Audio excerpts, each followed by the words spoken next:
এগারো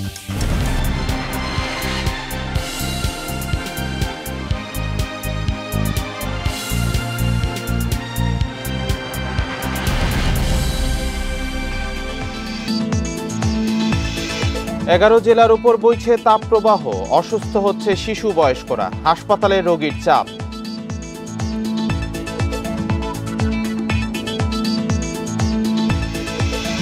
নোয়াখালীতে septic tank থেকে সাবেক ছাত্রদল নেতার মরদেহ উদ্ধার, গলায় মুখে আঘাতের চিহ্ন।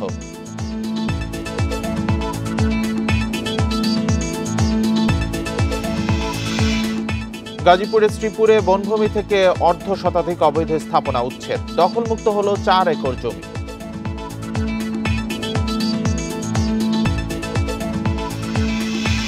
জামালপুরে নদীগর্ভে বিলীন অর্ধশত ঘরবাড়ি, মৌলভীবাজারে ভাঙন ঝুঁকিতে ধলাই নদীর বাঁধ। বান্ডেল থাকলে প্রতি সেনমানিতে টাকা বাঁচবে। বিকাশ সেনমানি বান্ডেল কিনে জিতুন প্রতি লেনদেনে। রাঙামাটির বেতবুনিয়ায় পিকআপ সিএনজি অটোরিকশা সংঘর্ষে 6 জন নিহত হয়েছেন। নিহতদের 2 জন নারী ও 4 জন পুরুষ। নিহতদের মরদেহ রাখা হয়েছে হাসপাতালে। সকাল 10:30টার দিকে রাঙামাটি চট্টগ্রাম সড়কে এই দুর্ঘটনাটি ঘটে। শনিবার রাঙামাটির কাউখালী বেতবুনিয়া সাহেরি বাজারে হাটের দিন। কেনাকাটা শেষে অটোরিকশা করে চট্টগ্রামের রাউজানে ফিরছিলেন 5 যাত্রী। অটোরিকশাটি চেয়ারম্যান পাড়ায় পৌঁছালে চট্টগ্রাম থেকে আসা একটি পিকআপ অটোরিকশাকে ধাক্কা দেয়। ঘটনাস্থলেই মারা যান 1 নারী ও 3 পুরুষ। দুর্ঘটনার খবরে বেতবুনিয়া পুলিশ ফাঁড়িতে ভিড় করেন শত শত মানুষ। বাজার করে যাওয়ার টাইমে সিএনজি রে পিকআপে মাইরা দিয়েছিল। সিএনজি এবং একটি পিকআপ ভ্যান মুখোমুখি সংঘর্ষে স্পটে 3 জন মারা গেছে, 2 জন হাসপাতাল মারা গেছে বলে আমরা সংবাদ পাইলাম। সিএনজিটা ওভারটেকিং করতে গিয়ে দুর্ঘটনাটা ঘটছে। আহত 1 নারী এবং অটোরিকশা চালক এজাজুল ইসলামকে চট্টগ্রামে নেওয়ার পথে মৃত্যু হয় তাদের। হাসপাতালে ছুটে আসেন পরিবার ও সহকর্মীরা। এ সময় কান্নায় ভেঙে পড়েন তারা। উনি ক্রিটিক্যাল অবস্থা ছিল, পরবর্তী আবার ফোন দিয়ে বলছে মানে এজাজুল মারা গেছে। বড় ভাই এখানে তাও মানে সেন্সলেস, ঠিক মতো কথা বলতে পারতেছে না। দুর্ঘটনার খবর পেয়ে ঘটনাস্থলে যায় পুলিশ। মরদেহ উদ্ধার করে পাঠানো হয় হাসপাতালে। দুর্ঘটনার সঠিক কারণ আসলে এই মুহূর্তে আমি বলতে পারছি না, it's too early to say. আমরা বিস্তারিত অনুসন্ধান করব। এর মধ্যে আমাদের যে পিকআপ, যে ঘাতক পিকআপের চালক পলাতক আছে, আমরা তাকে ট্রেস করার চেষ্টা করছি। দুর্ঘটনার পরপরই পালিয়ে যায় পিকআপ চালক। ট্রাকটি জব্দ করেছে পুলিশ। Independent news. ইনি আরো জানাতে রাঙামাটি থেকে যুক্ত হয়েছেন সহকর্মী হিমেল চাকমা। হিমেল চাকমা, দুর্ঘটনাটি কিভাবে ঘটলো এই বিষয়ে একটু বিস্তারিত জানাবেন। আর যারা নিহত হয়েছেন 6 জন নিহত হয়েছেন, তো পিকআপ চালকের কি কোনো হদিস পাওয়া গেছে কিনা, আটকে কোনো অগ্রগতি আছে কিনা?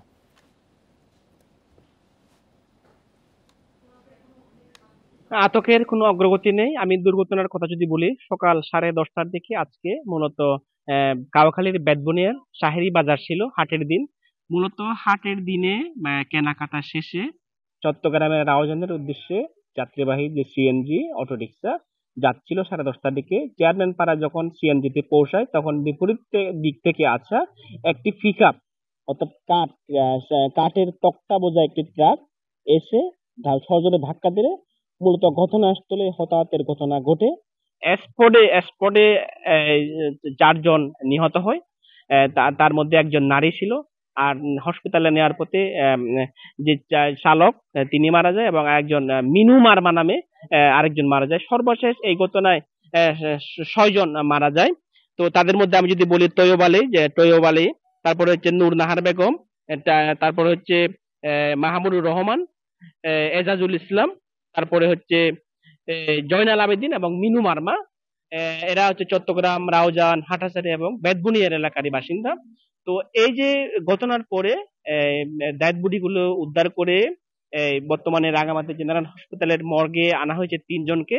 বাকি 3 জনকে আরো আনা হচ্ছে রাঙামাটি, অর্থাৎ এই যে 3 জনকে তারা রাঙামাটি জেনারেল হসপিটালে মর্গে পোস্টমর্টম করার পরে তাদের যে পরবর্তী আইনানুগ ব্যবস্থা সেটা করা হবে। তো এই বিষয়টা নিয়ে আমি কথা বলেছিলাম কাউখালী থানা পুলিশের সাথে। তারা বলেছেন যে এখনো এই ঘটনার কোনো মামলা হয়নি, তবে যে পিকআপ যে চালক, সে পিকআপ চালককে তারা গ্রেপ্তার বা আটক করতে পারেনি। তবে পিকআপ জব্দ আছে এবং সেটি বর্তমানে বেতবুনিয়ার যে পুলিশ ফাঁড়িতে সেখানে রাখা হয়েছে। আসলে এই ঘটনার পরে যে মানুষের মধ্যে একটা দাবি উঠেছে যে বেপরোয়া ভাবে যে গাড়ি চালানো হয় সেটা তারা এর জন্য প্রতিকার চেয়েছেন। একটা বিষয় হচ্ছে আমি বলি যে যে গাড়ির যে চালক সে যে এজাজ তার বয়স কিন্তু মাত্র 25 বছর বলা হচ্ছে, অর্থাৎ খুব কম বয়সী এই চালকটি। তা এখানে কিন্তু আমরা প্রতিনিয়ত কিন্তু আমরা দেখি যে এই রাঙামাটিতে যে বেপরোয়াভাবে সিএনজি চালক সিএনজি চালানো হয়, এর মাধ্যমে আমরা যে প্রতিনিয়ত আহতের খবর পাই। মানে এই ধরনের যে আজকে হচ্ছে বড় ধরনের একটা দুর্ঘটনা ঘটলো, এত বড় ঘটনা, এটা আসলে এটা রাঙামাটির জেলায় অনেকদিন পরে একটা বড় ধরনের দুর্ঘটনা। সবকিছু মিলে আসলে প্রশাসনের পক্ষ থেকেও কিন্তু আমরা দেখেছি যে জেলা প্রশাসন, পুলিশ প্রশাসন সবকিছু তারা স্পটে গিয়েছেন এবং তারা আহত যারা নিহত হয়েছেন তাদের পরিবারদের সহায়তার জন্য তার যে সমস্ত কার্যক্রম সেটা করে যাচ্ছে। এই হচ্ছে আমার কাছে রাঙামাটির যে বেতবুনিয়ার যে সড়ক দুর্ঘটনা যে 6 জন নিহতের সেটার সর্বশেষ। সড়ক দুর্ঘটনার বিষয়ে জানাচ্ছিলেন সহকর্মী হিমেল চাকমা। ঢাকা মাওয়া এক্সপ্রেসওয়েতে আলাদা সড়ক দুর্ঘটনায় 2 জন নিহত হয়েছেন। সকাল 9টায় নিমতলা রেল স্টেশনের কাছে ঢাকামুখী লেনে দুর্ঘটনায় মোটরসাইকেল আরোহী ইউসুফ নিহত হন। তার বাড়ি ফরিদপুরের সালথা উপজেলার। সকালে বাড়ি থেকে ঢাকা যাবার পথে মোটরসাইকেলটি নিয়ন্ত্রণ হারিয়ে সড়ক বিভাজকের সঙ্গে ধাক্কা লাগে। এতে ঘটনাস্থলেই মারা যান ইউসুফ। এদিকে শুক্রবার রাত 2:30টার দিকে শ্রীনগরে ট্রাকের ধাক্কায় মোটরসাইকেল আরোহী নিহত হয়েছেন। এতে আহত হন আরও একজন।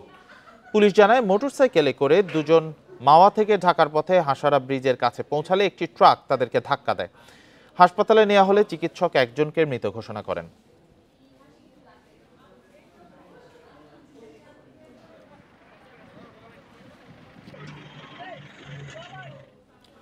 রাজশাহী বিভাগ সহ দিনাজপুর, যশোর ও চুয়াডাঙ্গায় বয়ে যাচ্ছে মৃদু থেকে মাঝারি তাপপ্রবাহ। গরমের ভোগান্তিতে শ্রমজীবী ও খেটে খাওয়া মানুষ।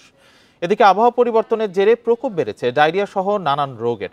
এমন পরিস্থিতিতে শিশু ও বয়স্কদের প্রতি বাড়তি যত্ন এবং নিরাপদ পানি পান করার পরামর্শ চিকিৎসকদের। বুধবার থেকে মাঝারি তাপপ্রবাহ বয়ে যাচ্ছে রাজশাহীতে। দিনভর প্রচণ্ড গরম ও রোদের কারণে দুর্ভোগে নগরবাসী। বিভাগের অন্য জেলাগুলোতে রয়েছে তীব্র গরমের ভোগান্তি। তো গরমে আরো পেরেশান হয়ে যাচ্ছি, কাজকাম যেটা করার সেটা করতে পারছি না এখন, গরম যেহেতু। তারপরে সংসার যখন আছে টুকটাক করতেই হবে। প্রচন্ড গরম, এখন এগুলো আল্লাহ দিচ্ছে, আল্লাহর ভরসাতে তো আমরা মানব জাতি কিছু করতে পারবো না। গত কয়েকদিন ধরে নাটোরের তাপমাত্রা 37 থেকে 39 ডিগ্রির মধ্যে ওঠানামা করছে। এর সাথে বাতাসের আর্দ্রতায় ভ্যাপসা গরমে অতিষ্ঠ জনজীবন। দিনাজপুর, যশোর ও চুয়াডাঙ্গাতেও তীব্র গরমে ভোগান্তিতে শ্রমজীবী ও খেটে খাওয়া মানুষ। যতই রোদ হোক গরম হোক বাহিরে আমাদেরকে আসতেই হয়, তো এই গরমের ভিতরে আসলে শরীরে এনার্জি থাকে না। প্যাসেঞ্জার বাসা থেকে হাটবাজার বের হতে পারতেছে না, হাটবাজার করতে পারতেছে না, সেই ক্ষেত্রে আমাদের রিক্সার ভাড়াটা আগের চাইতে অনেকটা কমে গেছে। গরম বাড়ার সাথে সাথে বাড়ছে ডায়রিয়া সহ নানা রোগবালাই। নড়াইল জেলা হাসপাতালে প্রতিদিন ভর্তি হচ্ছে 1/2 শতাধিক ডায়রিয়া আক্রান্ত রোগী। রোগীর চাপ বেড়েছে উপজেলার স্বাস্থ্য কমপ্লেক্সগুলোতেও। বেড না থাকায় হাসপাতালের মেঝেতেও থাকতে হচ্ছে অনেক রোগীকে। রাত 3টার সময় ডায়রিয়া আইছে, বাড়িতে কোনো পরিবর্তন নেই, এখন হাসপাতালে আইছে। বাচ্চা অনেক জ্বর, ডায়রিয়া, পায়খানা হচ্ছে, বমি করতেছে। এমন পরিস্থিতিতে শিশু ও বয়স্কদের প্রতি বাড়তি নজর দেওয়ার পাশাপাশি নিরাপদ পানি পান করার বিষয়ে গুরুত্ব দেওয়ার কথা বলছেন চিকিৎসকরা। পানিবাহিত যে রোগগুলো আছে, বিশেষ করে ডায়রিয়া বা ডায়রিয়াজনিত যে সকল রোগ, এই রোগগুলোর প্রাদুর্ভাব বেড়ে গেছে। হাসপাতালেও এর প্রভাব পড়েছে। আজ আমার হাসপাতালে 42 জন ডায়রিয়া রোগী ভর্তি আছে এবং এই 42 জন ডায়রিয়া আসলে আমার রোগীর সিট ছিল মাত্র 6 জন। এদিকে মেহেরপুর, নাটোর সহ বিভিন্ন জেলায় তীব্র গরমে বোরো ধান সহ ফসলের ক্ষতির শঙ্কায় কৃষকরা। রেশমি নন্দী, ইন্ডিপেন্ডেন্ট নিউজ। রাজশাহী বিভাগ সহ 6 জেলায় তাপপ্রবাহ বইলেও ভিন্ন চিত্র ঠাকুরগাঁওয়ে। বৈশাখেও রাত থেকে ভোর পর্যন্ত থাকছে ঘন কুয়াশা। আবহাওয়া অফিস জানিয়েছে সকাল 6টায় জেলাটিতে তাপমাত্রা রেকর্ড করা হয়েছে 18 ডিগ্রি সেলসিয়াস। তবে বেলা বাড়ার সঙ্গে সঙ্গে তাপমাত্রা কিছুটা বাড়ছে। অসময়ের এই শীত দেখে অবাক কৃষক। তাদের দাবি, ঘন কুয়াশায় ফসলের ক্ষতির শঙ্কায় তারা। গত 3 এপ্রিল থেকে ঠাকুরগাঁওয়ে রাতে শীত ও দিনে থাকছে গরম। আবহাওয়াবিদ বজলুর রশিদ জানিয়েছেন, পরিবেশ দূষণ ও প্রয়োজনের তুলনায় গাছপালা কমে যাওয়ায় এই বিরূপ পরিস্থিতি। নোয়াখালীর বেগমগঞ্জ উপজেলায় নিখোঁজের 2 দিন পর সেপটিক ট্যাঙ্কের ভেতর থেকে ছাত্রদলের সাবেক এক নেতার মরদেহ উদ্ধার করা হয়েছে। দুপুরে সদর উপজেলার নোয়ান্নই ইউনিয়নের দুর্গাপুর গ্রামের একটি বাড়ির সেপটিক ট্যাঙ্ক থেকে মরদেহ উদ্ধার করে পুলিশ। নিহত মীর হোসেন সাদ্দাম রাজগঞ্জ ইউনিয়নের 7 নম্বর ওয়ার্ড ছাত্রদলের সাবেক সহসভাপতি। নিহতের স্বজনরা জানিয়েছেন, গত বৃহস্পতিবার রাত ৯টার দিকে নিজ গ্রাম থেকে মীর হোসেন সাদ্দাম নিখোঁজ হন। তার পরিবার বিষয়টি বেগমগঞ্জ থানা পুলিশকে জানান। সকালে শিশু কিশোররা দুর্গাপুর গ্রামের একটি বাড়ির সেপটিক ট্যাঙ্কের ভেতর পলিথিনে মোড়ানো অবস্থায় মরদেহ পড়ে থাকতে দেখে। খবর পেয়ে পুলিশ ঘটনাস্থলে পৌঁছে মরদেহ উদ্ধার করে। প্রাথমিকভাবে ধারণা করা হচ্ছে তাকে গলা কেটে হত্যা করা হয়েছে।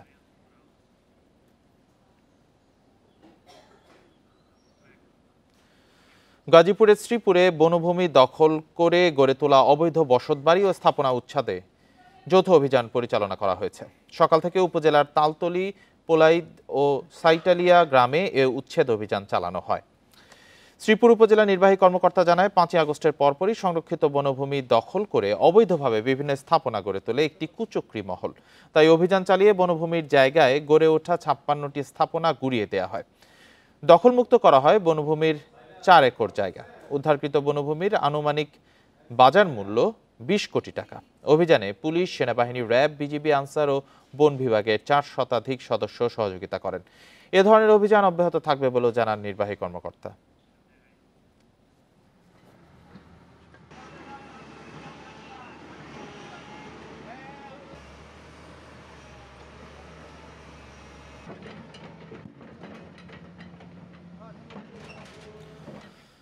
চাঁদপুরে সড়কের জায়গায় দখল করে গড়ে ওঠা শতাধিক অবৈধ স্থাপনা উচ্ছেদ করা হয়েছে। দিনব্যাপী পৌরসভার বাবুরহাট এলাকায় অভিযান চালায় জেলা পরিষদ এবং সড়ক ও জনপথ বিভাগ। জেলা পরিষদ কর্তৃপক্ষ জানায়, সকাল থেকে চাঁদপুর কুমিল্লা আঞ্চলিক সড়কের বাবুরহাট এলাকায় উচ্ছেদে অভিযান চালানো হয়। এ সময় চাঁদপুর কুমিল্লা আঞ্চলিক সড়কের গড়ে ওঠা প্রায় শতাধিক অবৈধ স্থাপনা উচ্ছেদ করা হয়। সড়কে যানজট নিরসন ও যানবাহন চলাচল সুগম করতে এই উচ্ছেদ অভিযান বলে জানায় জেলা পরিষদ। সড়ক বিভাগ ও জেলা পরিষদের জায়গায় লিজকৃত যে সকল স্থাপনা ছিল তা ইতিমধ্যে বাতিল করা হয়েছে বলেও জানানো হয়। অভিযানের আগে কিছু ব্যবসা প্রতিষ্ঠানের মালিক নিজেদের স্থাপনা সরিয়ে নেয়। অভিযান বাস্তবায়নে সড়ক বিভাগ ও যৌথ বাহিনী সহযোগিতা করে।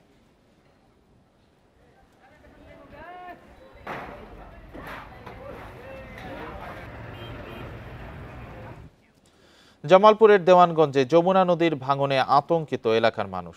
১ মাসের ভাঙনে নদীর গর্ভে বিলীন হয়েছে অর্ধশত বসতবাড়ি সহ ফসলি জমি। ভাঙন হুমকিতে আছে শিক্ষা প্রতিষ্ঠান সহ অনেক স্থাপনা। এদিকে আসছে বর্ষায় মৌলভীবাজারে কমলগঞ্জে ধলাই নদীর ভাঙনে ঝুঁকিতে রয়েছে শতাধিক পরিবার। জামালপুরের দেওয়ানগঞ্জের চর ডাকাতিয়া গ্রামের বাসিন্দা তমিজ উদ্দিন একবার দুবার নয়, তার ৭০ বছর বয়সে যমুনা নদী বসত ভিটা কেড়ে নিয়েছে ১১ বার। আমি ১১ বার বাড়ি ভাঙছি। ভাঙার পরে এখন যে জায়গায় আছি এই ১০-১৫ দিনের মধ্যে জায়গাও থাকবে না। তমিজ ছাড়াও ২৮ মার্চ থেকে ৫ কিলোমিটার এলাকা জুড়ে ভাঙনে নদীতে বিলীন হয়েছে অর্ধ শতাধিক বসত বাড়ি ও কয়েক একর ফসলি জমি। ভাঙনের হুমকিতে মসজিদ, মাদ্রাসা সহ ৩ শতাধিক বসত বাড়ি। এই স্কুল আছে, স্কুলটা ভেঙে যাবে। বিভিন্ন সময় বিভিন্ন জন এসে বাজেটের আশ্বাস দিয়ে গেলেও আজ পর্যন্ত তেমনভাবে কেউ কাজ করে নাই। ভাঙন এলাকায় ১০,০০০-এর বেশি জিও ব্যাগ ফেলেছে পানি উন্নয়ন বোর্ড। সমীক্ষা প্রতিবেদন পেলেই স্থায়ী প্রকল্পের কাজ শুরু হবে বলে জানান কর্মকর্তারা। একটি ফিজিবিলিটি স্টাডি চলমান রয়েছে। ফিজিবিলিটি স্টাডির রিপোর্ট অনুযায়ী স্থায়ী প্রকল্প এই এলাকায় গ্রহণ করা হবে। তখন এই অঞ্চলের নদী ভাঙন থেকে মানুষজন রক্ষা পাবে বলে আশা করা যাচ্ছে। এদিকে আসছে বর্ষায় মৌলভীবাজারের কমলগঞ্জে ধলাই নদীতে ভাঙনের ঝুঁকিতে শতাধিক পরিবার। তারা বলছেন, টেকসই সমাধান না হওয়ায় প্রতি বর্ষায় ভাঙনের কবলে পড়ে ধলাই নদী। তবে পানি উন্নয়ন বোর্ড বলছে, নদীর ১২টি স্থানে সংস্কারের কাজ চলছে। ধলাই নদীর ভাঙনের শিকার হওয়ার কারণে আমরা বছর বছর শুধু এদিকে সরি। সব ভাঙ্গা মিশে গিয়ে ভাঙ্গে ১৩টা পয়েন্ট আমরা অলরেডি মেরামত কাজ চলমান আছে। এছাড়াও আমাদের আরো ৫টা পয়েন্ট ঝুঁকি আছে। আমাদের এই ঝুঁকিপূর্ণ মানে অতিরিক্ত ঝুঁকিপূর্ণ 5টা পয়েন্ট আছে। এগুলো আমরা মেরামত করার জন্য অলরেডি আমরা প্রস্তাবনা প্রেরণ করছি। এলাকাবাসীরা জানান, উপজেলার করিমপুর, শিমুলতলা, নারায়ণপুর, বড়গাছা সহ ২০টি পয়েন্টে ভাঙনের ঝুঁকি সবচেয়ে বেশি। তাপস সরকার, ইন্ডিপেন্ডেন্ট নিউজ। বায়ু দূষণের কারণে তীব্র হচ্ছে বজ্রপাত। দেশের বাতাসে ধুলা, সমুদ্রের লবণ, সালফেট ও কার্বন কণা বাড়ছে। বাতাসে ২.২৫ আকারের বস্তু কণার মাত্রা বেশি জমছে। সেই সাথে তাপমাত্রা বাড়ার কারণেও ঘন ঘন হচ্ছে বজ্রপাত। এপ্রিল ও মে মাসে বায়ু দূষণ বেশি হলে বজ্রপাতের তীব্রতাও বাড়ে। সম্প্রতি বুয়েটে অস্ট্রেলিয়ার কার্টিন বিশ্ববিদ্যালয়ের যৌথ গবেষণায় এমন তথ্য বেরিয়ে আসে। দেশের আকাশে দেখা মেলে 3 ধরনের বজ্রবিদ্যুৎ। বিশ্বের 37% বজ্রপাত হয় বাংলাদেশে। এই বদ্বীপে বছরে বজ্রপাত হয় 80 থেকে 120 দিন। মার্চ থেকে মে এই 3 মাসে হয় প্রায় 59% বজ্রপাত, আর বর্ষায় জুন থেকে সেপ্টেম্বর 36%। তবে মোট বজ্রপাতের 70% হয় এপ্রিল, মে ও জুনে। বায়ু দূষণকে মূল কারণ বলছেন গবেষকেরা। এ সময় বাতাসে কার্বন, সালফেট সহ বস্তুকণার আধিক্য থাকে। এতে বজ্রপাতের তীব্রতা বাড়িয়ে দিচ্ছে। মেঘের যে ফিজিক্যাল প্রপার্টিজ আছে, গ্রুপেল, আইস পার্টিকেল, এই জিনিসগুলিকে এইটার মেকানিজমটাকে চেঞ্জ করে ফেলে দেখে ওই অ্যারোসল কণা ছড়ায় যায় গেলে এটার জলীয় বাষ্পকে পানির ফোঁটায় ঘনীভূত করে বরফের স্ফটিক আকারে জমা হয়।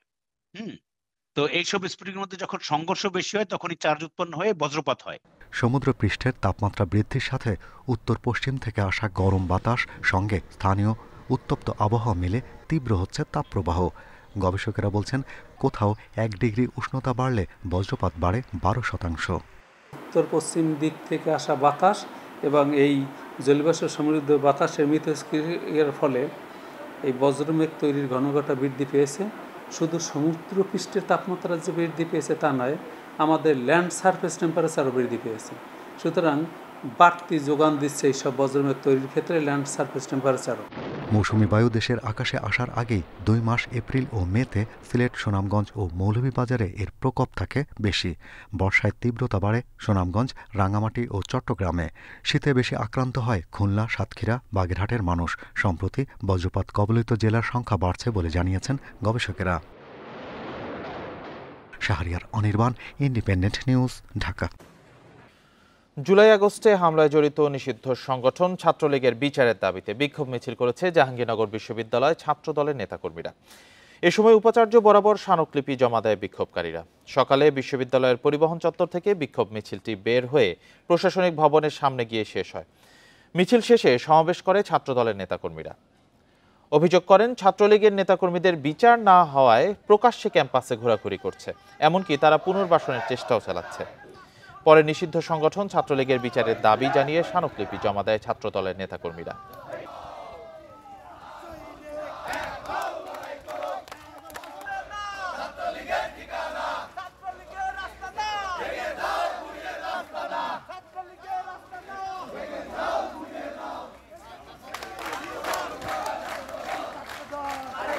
আমরা মূলত জাহাঙ্গীরনগর বিশ্ববিদ্যালয় ছাত্রদল এখানে একত্রিত হয়েছি এবং তাদের বিচার নিশ্চিত করতে হবে। সেই জন্য আমরা মাননীয় উপাচার্য বরাবর একটি স্মারকলিপি প্রদান করব।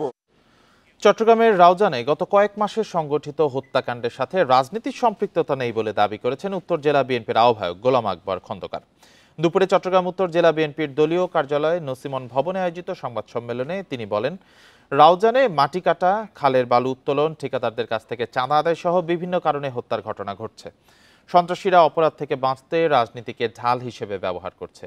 এ সময় দলীয় নেতাকর্মীদের কেউ অপরাধে জড়ালে তাদের ছাড় দেয়া হবে না বলেও হুঁশিয়ারি দেন তিনি। গণঅভ্যুত্থানের পর থেকে চট্টগ্রামের রাউজানে অন্তত 9 জন খুন হয়েছেন, যার মধ্যে 7 জনই বিএনপির রাজনীতির সঙ্গে জড়িত।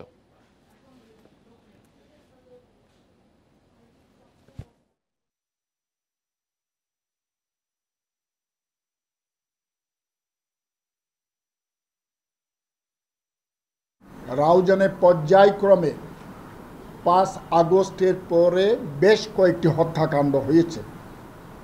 আমি মনে করি যে হত্যাকাণ্ডগুলি হয়েছে তার সাথে রাজনীতির কোনো সংশ্লিষ্টতা নাই। ময়মনসিংহে ঈশ্বরগঞ্জে প্রকল্প বাস্তবায়ন কমিটি পিআইসির বিরুদ্ধে শতাধিক প্রকল্পের কয়েক কোটি টাকার অনিয়ম দুর্নীতির অভিযোগ উঠেছে।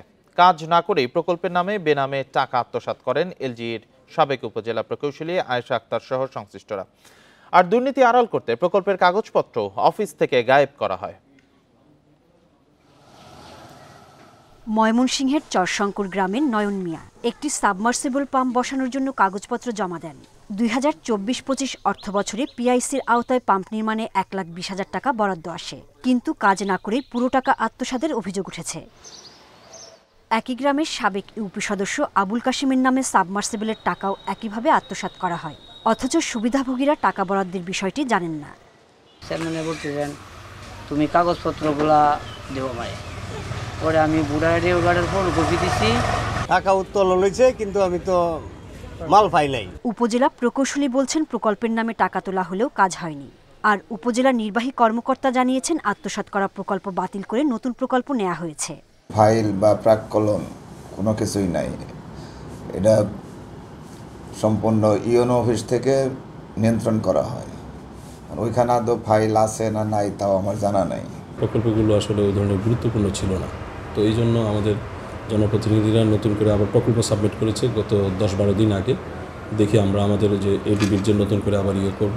প্রকল্প বাস্তবায়ন কমিটির কর্মকর্তা সাবেক উপজেলা নির্বাহী কর্মকর্তা জানান বদলির কারণে তিনি বিষয়টি জানেন না, আর কোন প্রকল্পে কি হয়েছে এ বিষয়ে পরে কথা বলবেন বলে জানিয়েছেন সে সময় দায়িত্বে থাকা প্রকৌশলী আয়েশা আক্তার। প্রকল্প কি সেই জিনিসটা তো আমি বুঝতেছি না, আমি পরে আপনার সাথে যোগাযোগ করতেছি, যেহেতু আমি সাইটে আছি পরে কথা বলছি এই ব্যাপারে আপনার সাথে। এখন অদ্যাবধি এই কাজগুলো কিভাবে বা কি অবস্থায় আছে সেটা বর্তমান ইউনোই ভালো বলতে পারবেন। একই অর্থ বছরে পুকুর উপজেলা নির্বাহী কর্মকর্তার অফিস, বাসভবন এবং প্রাণী সম্পদ অফিস সহ 3,22,00,000 টাকার প্রকল্পেও অনিয়মের অভিযোগ রয়েছে। Independent news. বরিশাল বিশ্ববিদ্যালয়ের শিক্ষক ডক্টর মোহাম্মদ মহসিন উদ্দিনকে সিন্ডিকেট ও একাডেমিক কাউন্সিল থেকে অপসারণের প্রতিবাদে মানববন্ধন ও প্রতিবাদী সমাবেশ অনুষ্ঠিত হয়েছে। বেলা 11:30টায় নগরীর সদর রোডের অশ্বিনী কুমার হলের সামনে মানববন্ধন ও প্রতিবাদী সমাবেশ করে বরিশাল বিশ্ববিদ্যালয়ের ছাত্র, শিক্ষক ও সুধীজন। বক্তারা বলেন, বরিশাল বিশ্ববিদ্যালয়ের শিক্ষক ডক্টর মহসিন উদ্দিনকে হেয় করা হয়েছে। তিনি সকলের কাছে সম্মানিত হলেও তাকে বাদ দিয়ে স্বৈরাচারী আওয়ামী লীগের দোসরদের পুনর্বাসন করা হচ্ছে। এ সময় মহসিন উদ্দিনকে তার দায়িত্বে পুনর্বহালের দাবি জানানো হয়।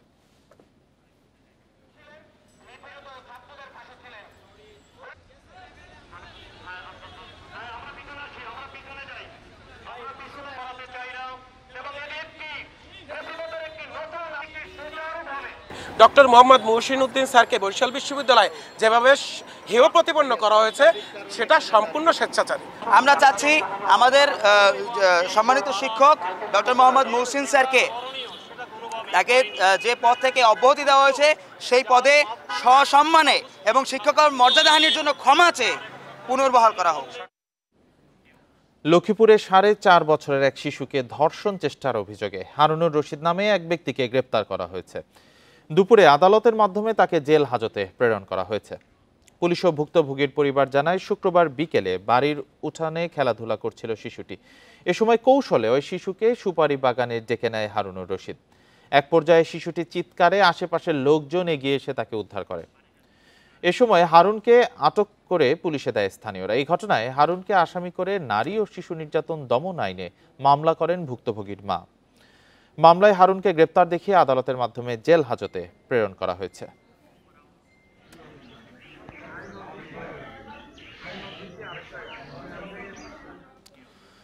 হবিগঞ্জের গোবিন্দপুরে দুপক্ষের সংঘর্ষে 10 জন আহত হয়েছে। গুরুতর আহত 2 জনকে সিলেট ওসমানী মেডিকেলে পাঠানো হয়েছে।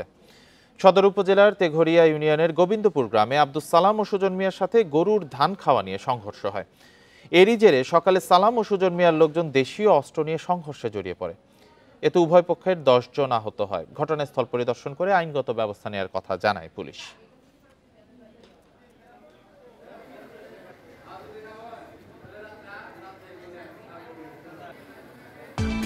আরো একবার স্বাগত সমগ্র বাংলাদেশে। অ্যাডভান্সড ইলেকট্রোপ্লেটিং ও আর্কিটেকচারাল ডিজাইন বাড়াই বাথরুমের আভিজাত্য শাইন প্লাটিনাম। সিলেটের জৈন্তাপুর সীমান্ত এলাকায় অভিযান চালিয়ে অবৈধভাবে ভারত থেকে আনা প্রায় 6 কোটি টাকার পণ্যের চালান জব্দ করেছে বিজিবি। দুপুরে শ্রীপুর বিওপিতে আয়োজিত এক সংবাদ সম্মেলনে এই তথ্য জানানো হয়। বিজিবি জানায়, শুক্রবার ও শনিবার ভোর পর্যন্ত বিজিবির 48 ব্যাটালিয়ন জৈন্তাপুর সীমান্তের বিভিন্ন স্থানে অভিযান চালিয়ে ভারত থেকে অবৈধভাবে আনা পণ্যগুলো জব্দ করে। জব্দকৃত ভারতীয় পণ্যের মধ্যে রয়েছে বিপুল পরিমাণ শাড়ি, লেহেঙ্গা, কসমেটিক্স, পান, ফুচকা সহ বিভিন্ন পণ্য। জব্দকৃত পণ্যের বাজার মূল্য আনুমানিক প্রায় 6 কোটি টাকা বলে জানিয়েছে বিজিবি। জব্দকৃত এসব মালামাল বিধি মোতাবেক প্রয়োজনীয় ব্যবস্থা গ্রহণ করা হবে বলেও জানিয়েছে বিজিবি।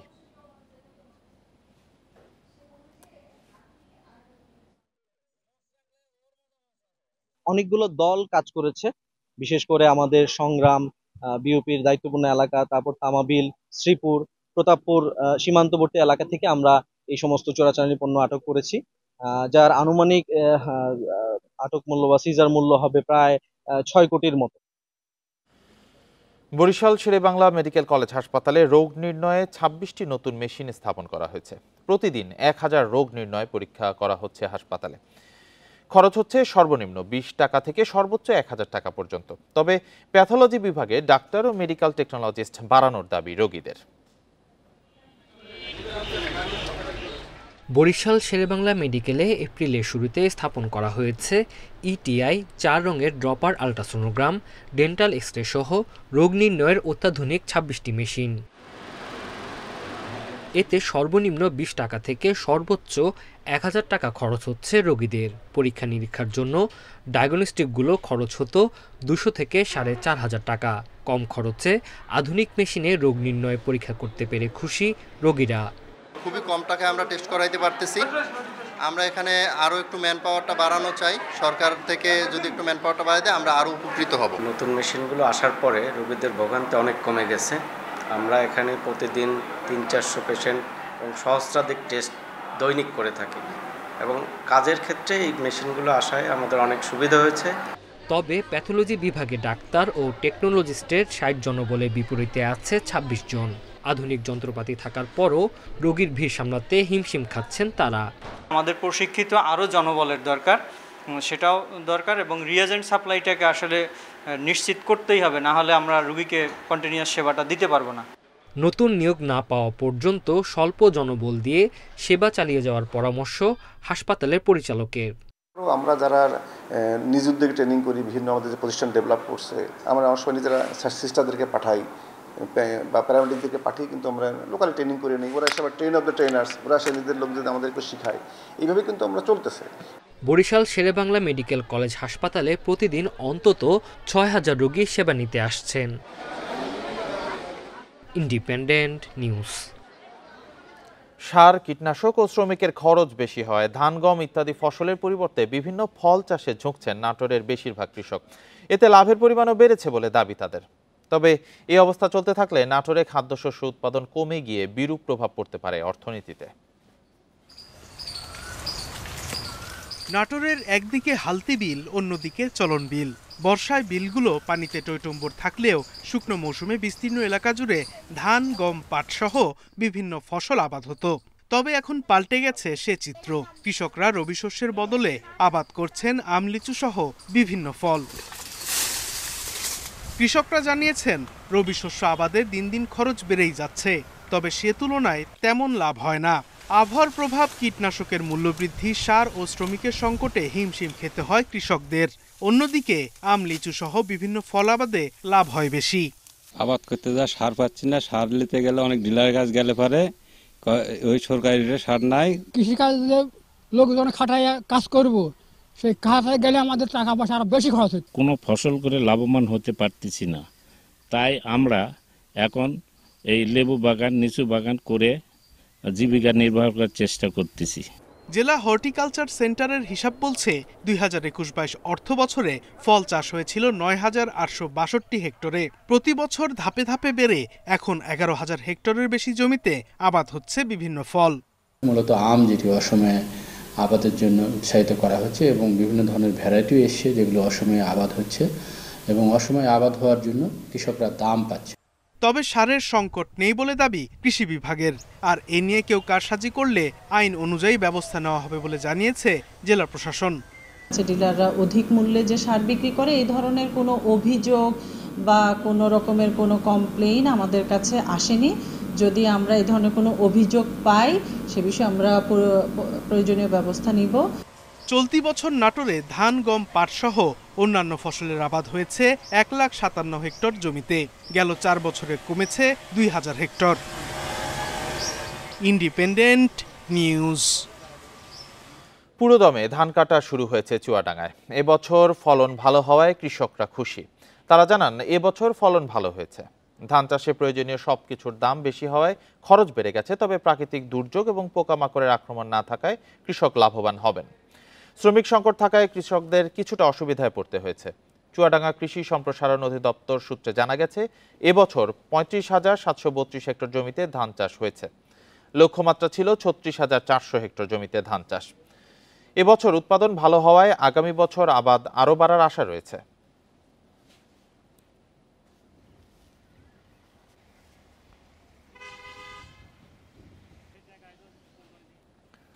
নোয়াখালীর সুবর্ণচরে স্বেচ্ছাশ্রমে চরবাটা খাসের হাট বাজারের বড় পুকুরে দীর্ঘদিন থেকে জমে থাকা ময়লা আবর্জনা পরিষ্কারের উদ্যোগ নেওয়া হয়েছে। তারুণ্যের চরবাটা নামে স্থানীয় স্বেচ্ছাসেবী একটি সংগঠনের এই উদ্যোগের সাথে যুক্ত হয়েছেন বিডি ক্লিন ও রূপনগর সংগঠন সহ বিভিন্ন সংগঠনের তরুণরা। সকাল থেকে খাসের হাটে সরকারি কাছারি বাড়ির পুকুরে 20 বছর ধরে জমে থাকা ময়লা আবর্জনা বজ্র অপসারণের কার্যক্রম শুরু করেন তারা। দিনব্যাপী চলা এই কার্যক্রমে সংগঠনের প্রায় 50 জনের বেশি স্বেচ্ছাসেবক অংশ নেন।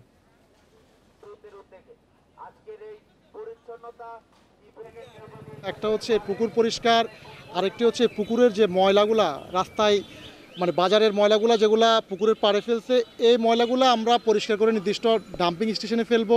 পরিচ্ছন্ন করার মাধ্যমে মানুষকে সচেতন করি যেন যেখানে সেখানে ময়লা আবর্জনা না ফেলে। স্থানীয় এবং সামাজিক সংগঠনগুলি যদি আসলে কাজ এই ধরনের পরিষ্কার পরিচ্ছন্নের কাজ অব্যাহত রাখে, তাহলে সমাজের জমে থাকা যে কোনো আবর্জনাই আসলে পরিষ্কার সম্ভব। টাঙ্গাইল শহরে ছিনতাইকারীর ছুরিকাঘাতে মাছ ব্যবসায়ী নিহতের ঘটনায় অজ্ঞাত 3 জনকে আসামি করে মামলা করা হয়েছে। নিহতের বড় ভাই শফিউল আজম দেলদুয়ার থানায় মামলা করেন, তবে এখনো কাউকে আটক করা যায়নি। শুক্রবার ভোরে ঢাকা টাঙ্গাইল মহাসড়কে ছিনতাইকারীর কবলে পড়ে প্রাণ হারান ব্যবসায়ী সাইফুল আলম। স্বজনরা জানান, সাইফুল আলম ও তার সঙ্গীরা অটোরিকশায় চড়ে মাছের রেণু কিনতে যাচ্ছিলেন। মহাসড়কের ডুবাইল এলাকায় একটি মোটরসাইকেল তাদের রাস্তা আটকায়। অস্ত্রের মুখে নগদ টাকা ও মোবাইল ফোন ছিনিয়ে নেওয়ার চেষ্টা করে ছিনতাইকারীরা। এ সময় সাইফুল বাধা দিলে তাকে ছুরিকাঘাত করা হয়। গুরুতর আহত সাইফুল আলমকে টাঙ্গাইল জেনারেল হাসপাতালে ভর্তি করা হয়। সেখানে চিকিৎসাধীন অবস্থায় মারা যান তিনি। পুলিশ বলছে জড়িতদের ধরতে অভিযান চলছে।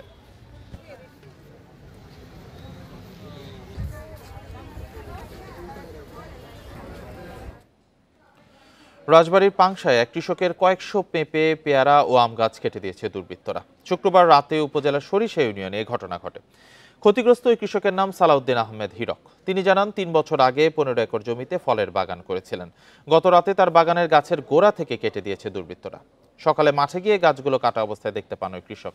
এতে কয়েক লাখ টাকা ক্ষতি দাবি করেন কৃষক সালাউদ্দিন আহমেদ হীরক। খবর পেয়ে পুলিশ ঘটনাস্থল পরিদর্শন করেছেন।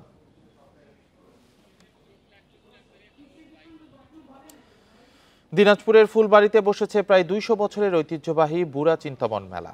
দেশের বিভিন্ন জায়গা থেকে ঘোড়দৌড় দেখতে সমাগম ঘটছে হাজারো নারী পুরুষের। মেলা উপলক্ষে বসেছে হরেক রকমের পণ্যসহ বিভিন্ন খাবার দোকান। ক্রেতা বিক্রেতার পদচারণায় মুখরিত ঘোড়ার বাজার। বিক্রির জন্য এসেছে 250 শতাধিক ঘোড়া। মেলায় ঘোড়দৌড় দেখে খুশি দর্শনার্থীরাও। মেলা উপলক্ষে দূর দূরান্ত থেকে আসছে মানুষ। আগামীতে মেলা আরও আকর্ষণীয় করার আশ্বাস মেলা কর্তৃপক্ষের। শুক্রবার থেকে শুরু হওয়া মেলাটি চলবে আগামী 7 দিন।